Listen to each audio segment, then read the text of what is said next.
I'm all about you getting empowered to take care of you and understanding how you can run you better. We're all individual and unique, and you need to see, how does this actually make me feel?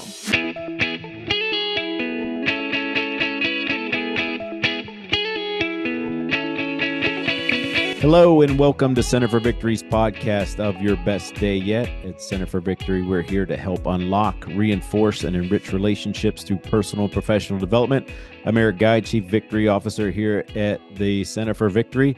With me today, a very special person all the way out from Portland, Oregon, Dr. Jenny. She is a functional medicine educator. She's a board-certified naturopathic physician, and she's been in practice for, I think, over 20 years with a focus on getting chronically ill folks back to full health. So this is going to be an interesting talk because I know a lot of you out there who tune in, like myself, can really benefit from this because, well, I'm going to let her share a little bit. But she has programs too. This is going to be jam-packed with information. So I'm going to shut up, Dr. Jenny, and let us welcome you to the show. And then what other background do we need to know before we get into all this good stuff here? Thank you so much for having me on here. It's just a pleasure to be here. Thank you so much. Yeah. Yeah. So I guess the big thing that I always hear from my work with top performers, I work with a lot of higher level people in companies, on, athletic teams, musicians, whatever it might be, but a lot of company people uh, who are the higher level that are the constant thing is, look, I'm tired all the time. I Yeah. can't work. I struggle with this. And I think you refer to that as all the pushing and doing. Is that correct? Yeah. Well, I think we really live in a push culture where we are always trying to push ourselves to be our best. And it's an interesting thing with growth mindset, which I'm a total fan of growth mindset. I love it. I'm in that as well. And in the growth mindset, there's this, yeah, I got to be really efficient and push myself. And I have these goals and these things that I'm working on. And I, when we just push and we don't listen, we can set up our bodies for problems. We can end up pushing ourselves beyond our limits and get into a state where the body gets dysregulated and we become susceptible to infections getting reactivated or new infections or any of the other root causes that can lead you to experiencing deep chronic fatigue. And then, of course, you're in a hole and it becomes a bit of a vicious cycle at that point.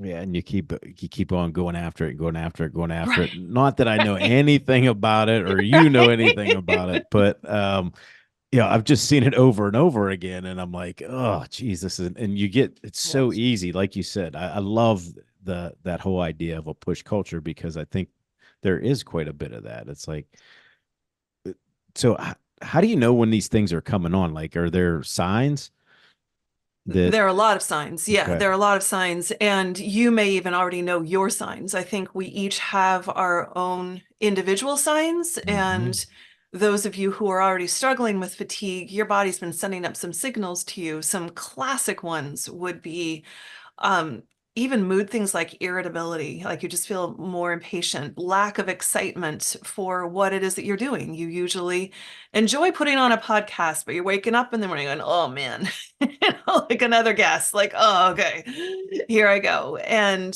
so those can be some subtle signs that can be meaning that you just don't have the energy for what you're doing. Those would also be classic signs for burnout. And there is a difference between burnout and having myalgic encephalitis, chronic fatigue, or long COVID, but they're also on a continuum. Another sign is when your sleep is disrupted. And often we disrupt our own sleep because of a schedule, a deadline, something that we're pushing for. The question is how quickly, if you have that night that's short, you push yourself, how quickly can you get back onto your normal sleep schedule and feel rested when you wake up? If you're not feeling rested when you wake up in the morning, then there's something going on. What is that? Is it something easy that can be fixed, or is it a sign of something deeper that's going on?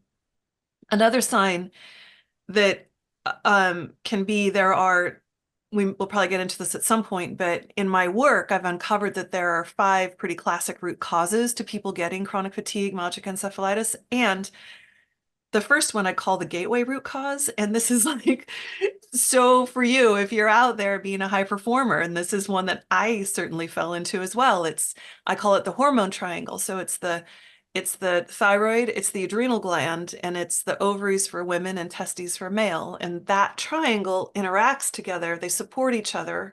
If one is out of whack, the other ones try to balance out. So the classic thing is that we push ourselves in that adrenal gland, which is the master one in that triangle, gets completely thrown out of whack by drinking too much caffeine, by staying up at night, by pushing ourselves too far, too fast, too often without time to reset.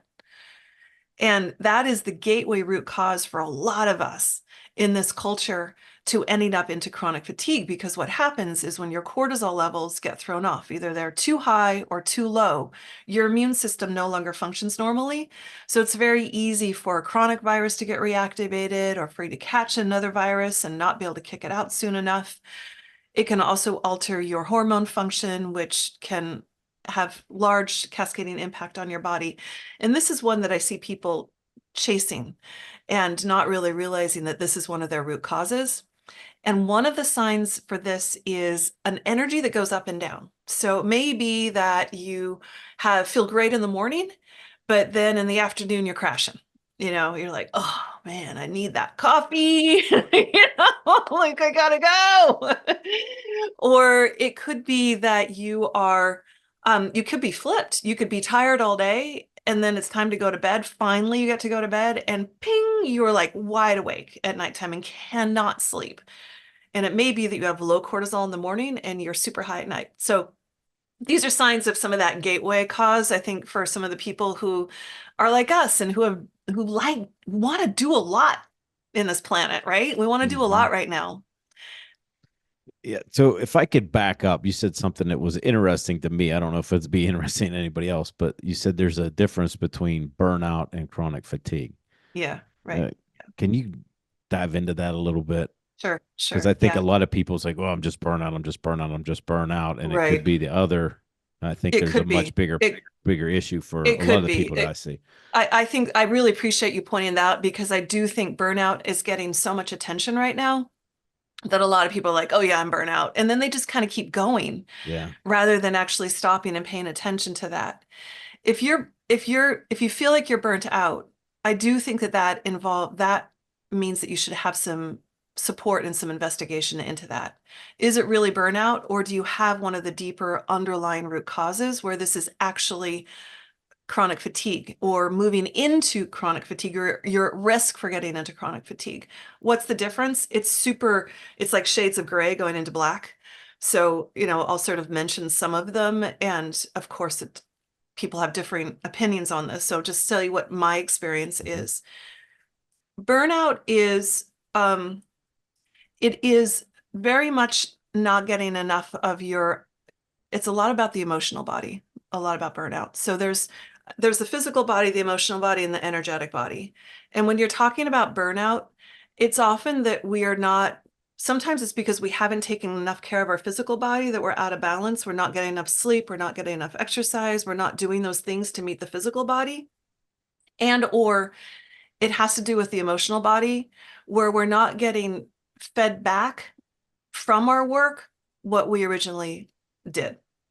It's lost meaning. So in my world, physicians, classic burnout situation, for where they show up and it's this compassion fatigue. It's like I keep giving and I'm not getting enough back. And really what I think that is for a lot of people is they've lost connection with their why. Yeah. They've lost that, they've lost that heart connection. And so their work no longer has meaning. And so what do you need to do to find that meaning? If you're burnt out, then going on a vacation for 1 or 2 weeks or doing something that you absolutely love should really help you refine that energy and that source of you. And it may take some stepping back and doing, like, I know you do vision sessions, like one of Mm-hmm. your visioning sessions, and seeing like, maybe I got myself into a situation. I'm kind of doing a thing that doesn't really live for me anymore. I need to rethink that and come back to something that does live for me now. And then your energy should come back. Your sleep should re-regulate. That passion for things should come back again. What's different is people who are really struggling with one of the root causes of chronic fatigue can have all the passion in the world, all the excitement. Like they so want to take their kids to the zoo, or they really want to write the book, or they really want to do the podcast, or they really want to start this business and just see it flourish. And they just don't have the oomph to carry through that dream. And that's Mhm. different. Does that, do you see what to see? Yeah, I mean, it's just because a lot of people do use that. I mean, it's like, well, I'm burnt out, and then they don't do anything about it, and then it's like Right. weeks or months later. And again, not that I know anything about that. It's just like, Sure. yeah, I mean, you do that. It's you just Sure. push it off, push it off, push it off. And I think one of the things that I've struggled with, that's been pointed out to me over the years that I've gotten much better at is that piece that you said with docs, that the compassion fatigue. I mean, Yeah. you just go, you Right. give, you give, you give, you Yeah. give, you give, and Right. you're not really getting anything, and then you feel bad for wanting to get something. Right. Right. I mean, Yeah. and Yeah, then it, that's an internal messaging problem, yeah, right? That's an internal messaging. That means that there's something going on with what you're telling yourself, like your mm-hmm, subconscious mind or that low background tape that hasn't yeah, been pulled up.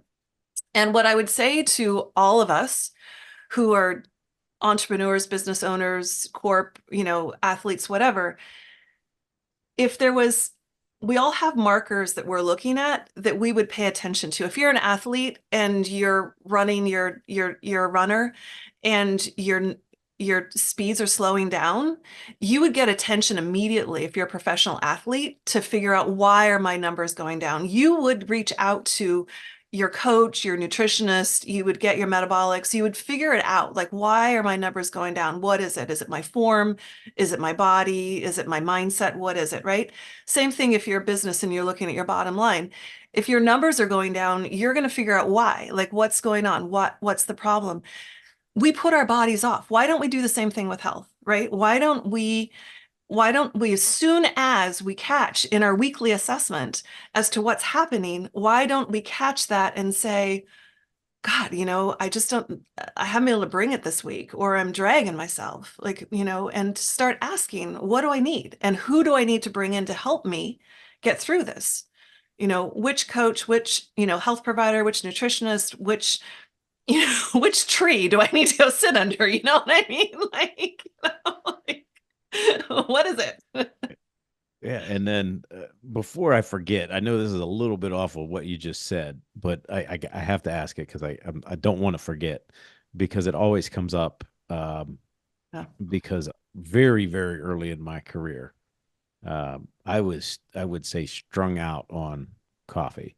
I mean, Hmm. it was just caffeine. I mean, to the point Hmm. where, I did go to my physician. I mean, I'm talking, I was only like 23, 24 years old, and Yeah. I was just Yeah. going already. I mean, that's all I knew. Yeah. Just go, go, go, go, Yeah. go. And I remember him asking me, he's like, how much is how much intake are you having caffeine? I'm like, I Hmm. started looking for, I'm like, holy cow. Like, I'm just like nonstop Hmm. all day. I was, Hmm. 7, 8, 9 cup. And Hmm. it was amazing after I cut back on that, the headaches and things went away. Amazing. After a short withdrawal period, but Mhm. people always ask me too, and I really don't know the answer to this, because it's just one of the things. I don't have a Mhm. lot of vices, but man, do I love coffee. I mean, I just love the Mhm. taste of it. So Mhm. being a doctor, what advice could you give of like what's too much? Is there too Mhm. much? Is Mhm. there not enough? Mhm. Yeah, caffeine's a great question. So, and I can tell you, identify. I started drinking coffee as a 5-year-old. I love the taste. I would Oh sneak wow. it at church with my cousin, and we would Nice. hide behind the bulletin board with our cup of coffee with all the cream and the sugar on top of it. And my grandparents would let us have little sips at family get-togethers, and my dad was the first person to find out that in anybody I knew about good coffee, and we were grinding our own grains and stuff like way early, like late 80s, late 70s, early 80s, like early. And I also love coffee, and but what I can tell you is And I also feel like I drank my lifetime allotment before I was 27, and my body doesn't like it now, and I have to really Wow. back off. But I love it, and so I totally can relate. Yeah. What I There are some people who do not metabolize caffeine well at all, and they may be drinking it, and it is really bad for their bodies. Their body, it is like a toxic substance to their body. And there are other people who can metabolize some caffeine well, and it can actually help their body function better and helps their brain work better and everything work better. So when you look at coffee studies, there have been studies where it shows, oh, a little bit of caffeine is so good for you. And then yet we also know that it's not great for everyone. So there is a there is a genetic expression difference between people. What I would say is, or what I'm listening for, and what you Mhm. can kind of look at for yourself is, how does it feel in you? I'm all about you getting empowered to take care of you and understanding how you can run you better. We're all individual and unique, and you need to see, how does this actually make me feel? Some people do much better with certain types of coffee versus, and other people better with a green tea, and other people better with a matcha, because they all have different chemical properties, and your body may like one versus another better. Some of us just need to not drink it because it's too much for the body. Now, what I will say, for those of you who are like, oh, phew, she said I could drink coffee, I feel so much better now. For those of you who are using coffee and or sugar or other stimulants to keep yourself functioning in the day, that's a sign. That's a sign that you have an underlying issue. If you have to have your coffee, that's a problem, because we should not be dependent on a stimulant to function.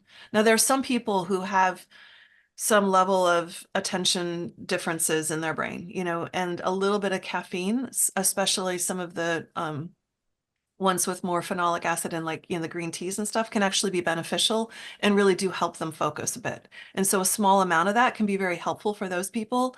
But most of us who get addicted to drinking coffee, and man, I was so one of those people, that's a problem. And so if you're dragging until that 3 o'clock second espresso, that's a problem. If you get up in the morning, you're like, I cannot function until I have my coffee, that's something to look at.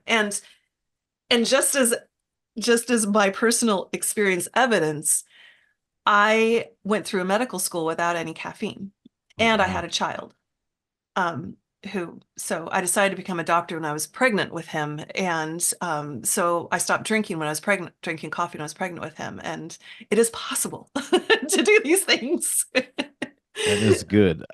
Yeah, I mean, that is very good to know for people. I had one particular person that I'm thinking of right now. I mean, he just completely, I think it's been 2 years he's been off coffee, Yeah. but like night and day for him. I mean, Yeah. absolutely night and day. When I stopped drinking coffee, I had this miraculous realization that I could take a nap if I was tired and get fully rested and actually heal my body. Whereas before it was, oh, I'm feeling tired, I just need another cup of coffee. And what you're really doing if you're overdoing the caffeine is you're just slamming on that stress response in your body. And that is stimulating you to trigger your own internal espresso of that high cortisol level.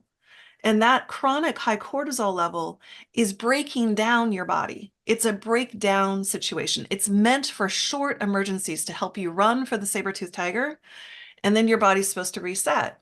But if we're staying on this constant high alert, which is what caffeine does, Mhm. then you are breaking down your system, and you're shooting yourself in your foot in terms of building up energy. Yeah, and again, I'm not a doctor, but what I know from cortisol, especially when I'm in with families and things like that, those Yeah, high levels when they stay elevated like that, it's damaging to brain tissue it is. too. I It mean, is. your body, your brain, and I Yeah. don't think people realize that. And Yeah, it is. And it's interesting. You just said something that kind of triggers a thought that I want to share, because you have so okay. many leaders that are listening here. Is that when you said when you're in there with family. So I'm not sure if you're doing group with families as a group, which is cool if you do. But I will say that we are the kind of energy that we put out is contagious. Like, we do mirror and pick up Mhm. energy from each other. And so if you're a leader and you're leading from this stress express state that's stimulated by these artificial external things, then that kind of stress that is also a breakdown process in the body is going to be what is going to be the culture around you, your company culture. And it's not an organic field, that's not going to bring the best fruit, Right. Yeah, for that's you individually or for your team or for whatever your company is putting out. yeah, that's a great point because I mean that goes back to the culture. That's the culture of the company. That's Right. and then for parents, Exactly. man, just Same thing. Same thing. Right. Yeah. Yeah. yeah, a lot of implications there. So, uh, again, before I forget here, you do have some information on your website. So, for you could first share the website and then the quiz people can take. So we don't forget that. I don't want to forget Sure. that. Yeah, So absolutely.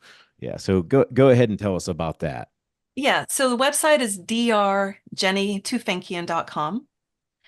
And on the website, there is information about all different things that I can offer if you're interested in some support. Hmm. But there's a quiz on there that just takes a few minutes. And this quiz helps you identify what might be your root cause of why you're so tired. And this is something that I created using the very same algorithm I use in clinic to help people heal with their chronic fatigue and myalgic encephalitis. And so this is something that people have found to be really helpful to kind of like, oh, I didn't realize that was going on with me. So go ahead and check that out if that interests you. I also have group programs and one-on-one, and I also do work with people in teams and corporate. So if you're interested in talking about some of this on some other level, reach out. I would be super happy to see if we can put something together that would serve you and your team. Yeah, and how long does that quiz take on your website? Maybe 3 minutes. Okay. Yeah. Yeah. So it's well worth your time to go Right. and take that. All right, folks. Like everybody's like, oh, it's an assessment. It's like, well, it doesn't take that long. Just go ahead and do it if you can find out all this information that's gonna like help you and possibly save you. Yeah. Um, uh, so coming back to this whole idea of chronic fatigue, what we've witnessed since 2020, right, Hmm. is COVID. Yep. Um, I had my wife and I both had COVID at the same time. We had it over Thanksgiving, the first year that it was live, and I didn't necessarily stop my exercise schedule or anything like that. Although my temperature was extremely high for 4 or 5 Mm, days, mm. but my question to you is, I really was in a funk afterwards, Like like mood wise. well, just all over the place. I didn't have my sense of smell and taste did not come back for 8 months. Yeah. I mean, it was just long. It was Yeah. drawn out. I mean, my wife would look at me. She's like, "What you want for dinner?" I'm like, "Just make it crunchy because I can't taste anything." And I would try all the time. I mean, I'm biting into onions. I'm just pouring hot sauce in my mouth, like just something. Crazy. And but Yeah. it was so hard for what I do because I got to be on. But my Yeah. mind was just in a fog, and I think Yeah. people are still. Well, I don't think I know because some of Yeah. the people that Yeah. I'm trying to help are dealing with this. Like, Yeah. what are the well, one, to get is it true that there is such a thing as this long COVID piece? Hmm. And explain that too, because you talk Hmm. about it. You've Hmm. we've discussed Hmm. off camera here about the chronic fatigue with that. Okay. Hmm. Um, and then like what could we be doing about it? Yeah, absolutely. So yes, long COVID definitely exists. That's huge. I think it's very underdiagnosed because you may have had COVID and it can show up a month later, where all of a sudden you're dragging, you've got the brain fog, and there can be different symptoms for different people. And I think a lot of doctors still, well, I know a lot of physicians still aren't aware enough of chronic fatigue, myalgic encephalitis, and long COVID. So it's underdiagnosed. Even if you go to your doctor and say, oh, I'm tired, too often they'll say, well, your labs are all normal and you look great. So, it must be age, even though you're 42 years old, or it's because you're running a business or whatever. And so yes, it's very real. The brain inflammation piece is huge. And I really think that there is a lot of neuroinflammation that's going on, and that causes the brain fog and it causes the fatigue. And what I would say, and this is something that's actually really been fascinating for me to realize, is that a lot of the things that cause a little bit of a mood shift, a little bit of depression or lower mood, a little bit of anxiety, lower energy, brain fog, are all caused by the same thing in the brain. It's the brain being in an inflammatory state and the brain not being able to stop or slow down that inflammatory state. And if this continues, it increases your risk for the different dementias, Alzheimer's, Yes. Parkinson's, all Yeah. those kinds of things. So this is really a health issue that Hmm. we need to be addressing. So if you're dealing with brain fog, it's something that you want to focus and pay attention to. And if you're dealing with fatigue, it's something you want to pay attention to. Now, what can you do about it?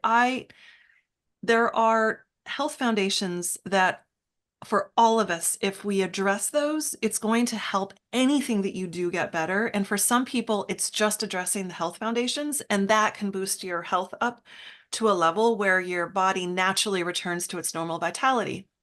The body has an internal intelligence and wants and knows how to become healthy. You need to create the right environment for it so that it can become healthy. And I go through those health foundations in a lot of my materials on my website if you want to check that out. I know we probably don't have time to go into them all right now. And there are 5 root causes that are indicated, that are there, that cause people to go into long COVID or this myalgic encephalitis chronic fatigue pattern. And that can be a chronic virus that gets reactivated, like Epstein-Barr virus. A lot of us have that, and that's very underdiagnosed and relatively easy to treat. It could be toxic, over too many toxins from heavy metals, glyphosates, from different things in our environment, including mold and mycotoxins, which Hmm. many of us have. Pacific Yeah. Northwest girl, massive mold issues here, massive.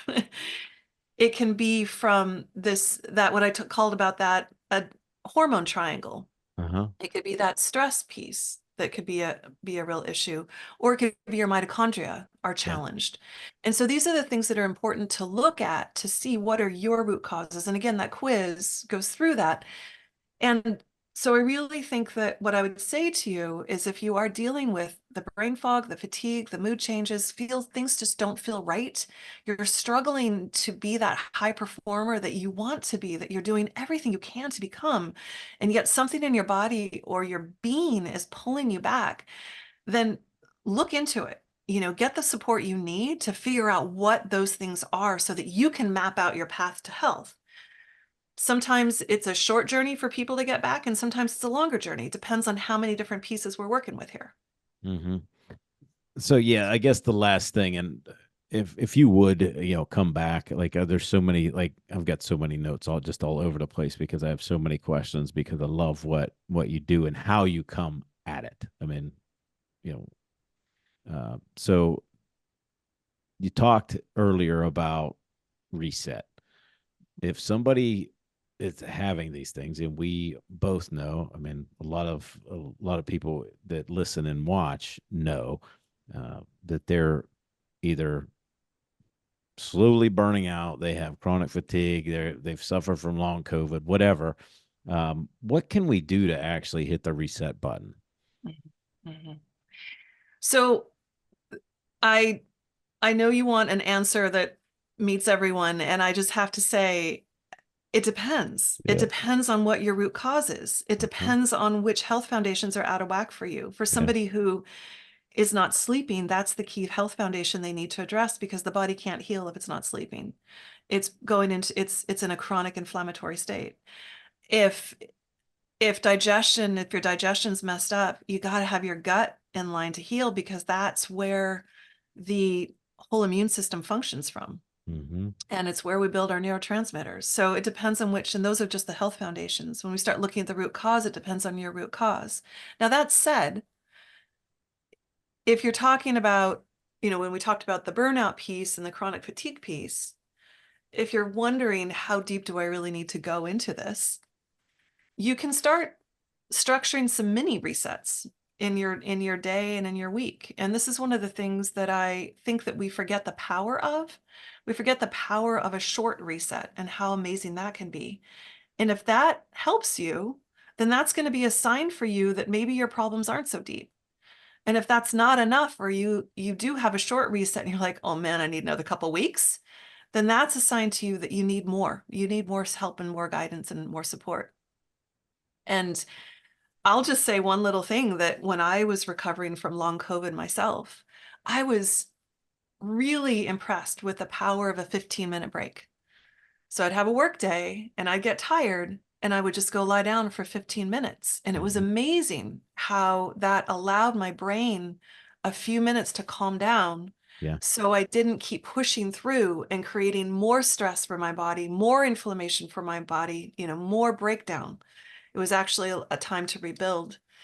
And I always love to say this when I'm speaking to people who are leaders, is that I think there's a place for us to understand that these chronic conditions are really part of everyday life for many people. And if it's not Yeah. you, maybe somebody on your team. And having more compassion and understanding about that. It doesn't mean that they're a weak person or they're not able to do their job well. It just may mean that they need to change their schedule so that they can support their body in this time so that it can heal. So whether that's taking a few minutes and lying down and doing a 11-minute shavasana on the on the floor in the office, or Yeah. whether it's pulling out early some days and going home and taking a nap, or what that schedule looks like, I think it's really important that we start realizing that we are bodies and we do need support.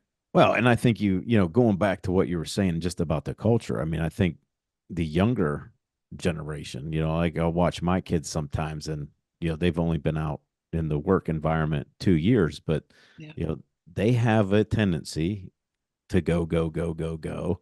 Yeah. And I think, well, I know because I've seen it in the companies that I'm working with. When I'm working with younger high potentials, they're like that too. I was just with a group this week, and we were talking about this. Ironically, Yeah. like they're young. I mean, these are 20 somethings Yeah. Yeah. that are high potential, that Yeah. have been targeted as high potential in their companies, Yeah. and they're just watching everybody like me that's older than them, that are supervisors and managers, go, go, go, and they're already burnout, which is Yeah. scary. Yeah. And that's maybe another day, another topic. But I'm scared if we don't start addressing these things, that we're just going to have more and more and more. And I think that's, from my standpoint, being a mental health practitioner as well, that's what has scared me a little bit through COVID, and then having this kind of unbalance between hybrid, remote, in-person work, all these Right. things that are just increasing stress and Right. increasing stress on the family as well. So Right. Yeah, I feel like there's a lot I can say here, and maybe we should just come back and talk about another time, because there's a whole lot that I just want to say right now. We're gonna blow through any kind of time you have here if we keep going. yeah. Yeah, I'll Um, definitely have you back, Dr. Jenny. This is, I mean, all these little tidbits. I have tons and tons of notes in front of me. So if we could come back and start talking about that, and uh, you know, I would love to just get on there. If people aren't encouraged by it, I'm going to get on there between now and next time and take that quiz and maybe share some of those results too, so that people would be can fascinating. understand. Because I work with so many people, at least once or twice a day. No, I'm not uh, overemphasizing that. It's literally once or twice a day. I'm so tired. I'm so burnt out. I hear Right. it all the time, Right. and sometimes it comes from this voice too. Right. Yeah. Right. Right. No kidding. Right. Yeah. Yeah. And so I think it's important, where's that tired coming from? Is it on the physical level, that mental, emotional, or energetic level? And Yeah, what can you do? Because sometimes it's because we're energy sponges and we're picking up too much stuff and we're not clearing ourselves, or it's that emotional tape stuff that's pulling us down, or it is just a physical thing, not just physical is huge. yeah, And so which level is it? And what do you need? What do you need to put in your toolkit so that you can handle all the stresses that are out there in the world? Because we are all being bombarded with a huge amount of stress. And one of the things I think we need to become more intelligent about is, how do we stay in our humanity and stay in our light and our love as the world is changing so quickly around us, right? Our grandchildren will probably have robots as playmates. How is it that we're going to stay in touch with our humanity and in our love and stay healthy as all this stuff is changing so rapidly around us? All right. I'm going to leave it with that because that was good. All right. But I don't want to forget to mention you also, like us, you have a YouTube channel. I believe it's Natural Healing with Dr. Jenny. That's right. Uh-huh. Yeah. Okay. Would love to have you back. We'll get that scheduled here soon, Dr. Jenny. But thank you for being just a wealth of information and all that you do. Folks, that's it for today. Hope you enjoyed this. I know I certainly did. Be sure to, subscribe, like, share, all that good stuff on the channel here. And if you need more information, visit us at centerforvictory.com. And just remember, wherever you're at, whatever you're doing, make this your best day yet. We'll see you soon.